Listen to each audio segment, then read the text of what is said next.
So what are treatment groups anyway? Well, to begin, let's start with an example. Here are two identical plants. In this experiment, I would like to test the hypothesis that coffee can stimulate plant growth. So at the beginning of the week, I will give the plant on the right 1 cup of coffee, and at the end of 4 weeks, I will measure the height of each plant. Both of these plants will be grown outside and experiencing the same amount of sunlight, shade, and rainwater. These things are considered variables. The coffee is also a variable, but since only one of the plants is experiencing this variable is special.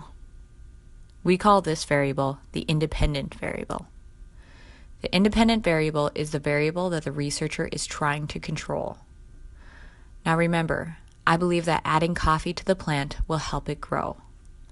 Another way to say this is that plant growth depends on the coffee I'm giving the plant. Since plant growth depends on the independent variable, coffee, we say that plant growth is the dependent variable. Another thing we can do is categorize the plants into two different groups.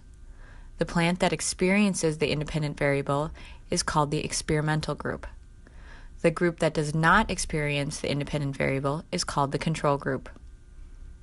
So in this case, the plant that is given the coffee is the experimental group, and the plant that experiences everything but the coffee is a control group.